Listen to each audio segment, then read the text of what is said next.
আসসালামু আলাইকুম ওরহমতুল্লাহি ওবরাকাতুহ।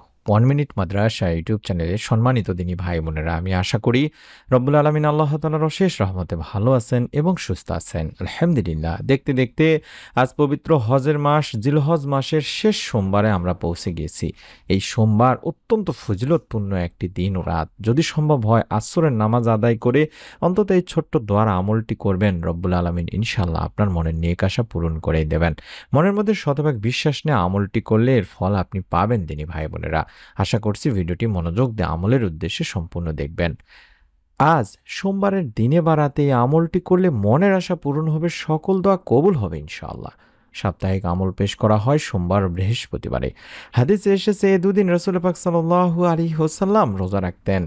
আবু হুরায়রা রাদিয়াল্লাহু তাআলা আনহুর বর্ণনা মতে রাসূল পাক সাল্লাল্লাহু আলাইহি ওয়াসাল্লাম বলেন, প্রতি সপ্তাহে সোমবার বৃহস্পতিবার আল্লাহ তাআলার কাছে বান্দার আমলগুলো পেশ করা হয় বা উপস্থাপন করা হয়। তখন আল্লাহ তাআলা তার মুমিন বান্দাদেরকে ক্ষমা করে দিয়ে থাকেন। সুবহানাল্লাহ। আমরা কম বেশি আমাদের চ্যানেল থেকে জানতে পারি অনেকেই রোজা রাখেন নিয়মিতভাবে সোমবার এবং বৃহস্পতিবারে। আমি যে সমস্ত চ্যানেলগুলোতে ভয়েস দিয়ে থাকি সেই চ্যানেলগুলোতে আশা করছি আপনারা যদি আমলগুলো দেখে সেই ভিডিওর আমলগুলো দেখা অনুযায়ী নিয়ম অনুযায়ী আপনারা আমল করেন, আল্লাহ তাআলা আপনাদেরও মনের নেক আশা ইনশাল্লাহ পূরণ করে দেবেন। কারণ কোরআন ও হাদিস থেকে সরাসরি আমরা তুলে ধরি এবং যে সমস্ত আমলের কথাগুলো আমরা শিখিয়ে দিয়েছি সেই আমলগুলো করে অসংখ্য দিনী মা ও বোনকে আল্লাহ তাআলা মনের নেক আশা পূরণ করে দিয়েছেন। অনেককে নেক সন্তান দানেরও সুসংবাদ দিয়েছেন। সুবহানাল্লাহ, আলহামদুলিল্লাহ।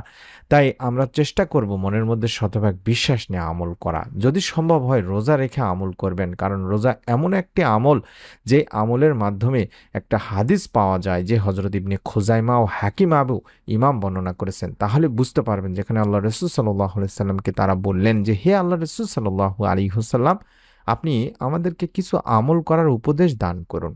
তখন রাসূল সাল্লাল্লাহু আলাইহি ওয়াসাল্লাম বলেন যে, রোজা অবলম্বন করো বা রোজা রাখো, এর সমকক্ষ কোনো আমলই নেই। তারা পুনরায় বললেন, আমাদের কোনো আমল বলে দিন। রাসূল সাল্লাল্লাহু আলাইহি ওয়াসাল্লাম বলেন, রোজা অবলম্বন করা এর সমতুল্য কোনো আমল নেই। তারা পুনরায় একই প্রার্থনা করলেন। রাসূল পাক সাল্লাল্লাহু আলাইহি ওয়াসাল্লাম পুনরায় সেই একই আদেশই করলেন। সুনানে নাসাই শরীফের একটি হাদিস। তাহলে বুঝতে পারছেন যে এই হযরত ইবনে খুজাইমা ও হাকিম আবু ইমাম বিশ্বনবী সাল্লাল্লাহু আলাইহি সাল্লামের কাছে এসে ৩ বার জিজ্ঞাসা করেছেন যে, আমাদেরকে কিছু আমল বলে দিন যে আমলগুলো আমরা করতে পারি।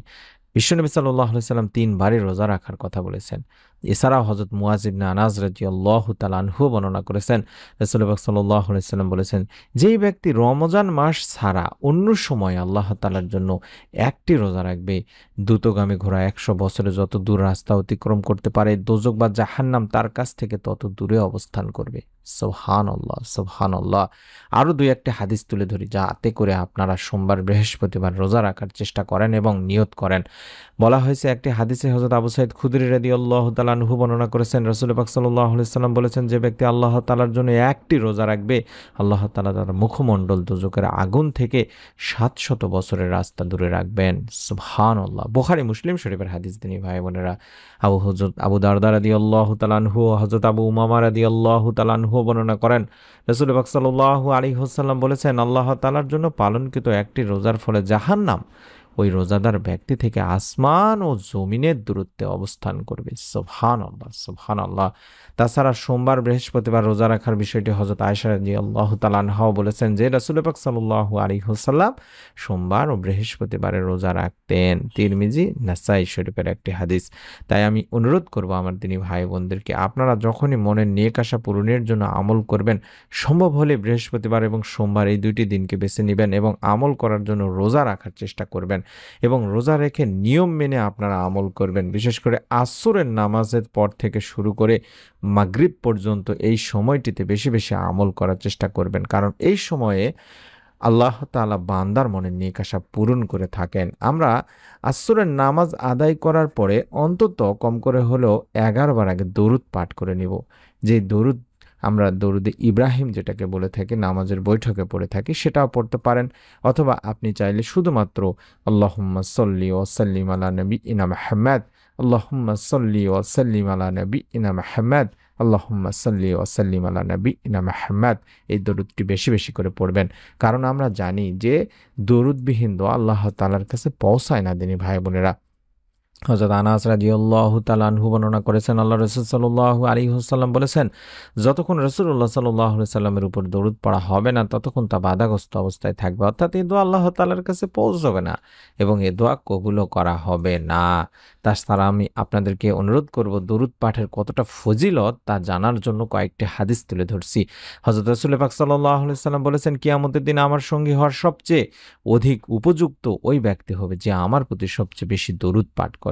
তাহলে বেশি বেশি করে আমাদের দরুদ পাঠপূর্বক দোয়া করতে হবে দিনী ভাই বোনেরা।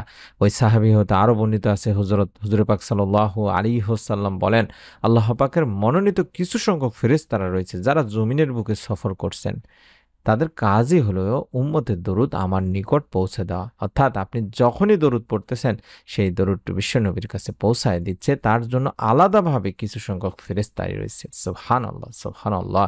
খতিব আরও বলেন, আপনারা মহানবী সাল্লাল্লাহু আলাইহি সাল্লামের সামনে অর্থাৎ সম্মানে বেশি বেশি দরুদ পাঠ করবেন, কেননা দরুদ শরীফ বান্দার জন্য বিরাট উপকারী একটি ইবাদত, অধিক সওয়াব ও বরকতের কারণ এবং বান্দার সম্মান ও ইজ্জত বৃদ্ধির ক্ষেত্রে অধিক সহায়ক।